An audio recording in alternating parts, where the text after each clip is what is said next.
πάρα πολύ. Καλημέρα σας. Καλημέρα. Λοιπόν, πριν πάμε σε διάλειμμα, να δούμε και έναν ωραίο Έλληνα. Ανδρέα Σπύρου.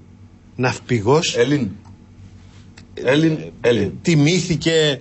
Πολύ ωραίος Έλληνας. Να ρωτήσω κάτι πριν. Παρακαλώ. Αλλά θα μου απαντήσετε σε.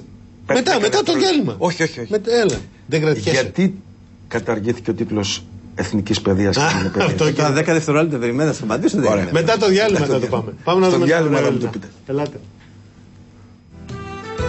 Ένας άνθρωπος, μια ιστορία.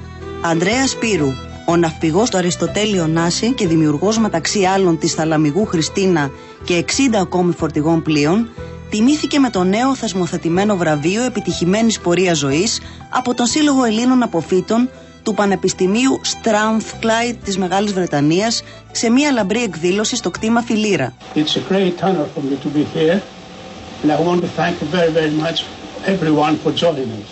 Thank you. Το βραβείο των αποφύτων, που απευθύνεται σε εξέχουσες προσωπικότητες από τον ακαδημαϊκό και επιχειρηματικό τομέα, τίμησε και χαροποίησε ιδιαίτερα τον επί 30 τουλάχιστον έτη πιστό συνεργάτη του Ωνάση, καθώς υπογράμμισε με τον καλύτερο τρόπο τα επιτεύγματα μιας γεμάτης ζωής δίπλα σε έναν άνθρωπο θρύλο.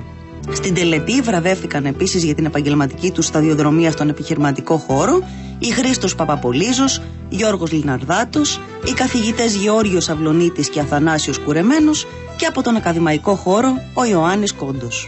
Είναι μεγάλη χαρά για μένα να βλέπω κάποιον να ασχολείται με τις επιτυχίες των Ελλήνων και να βραβεύει τους άξιους, αυτούς που κατάφεραν κάτι στη ζωή τους.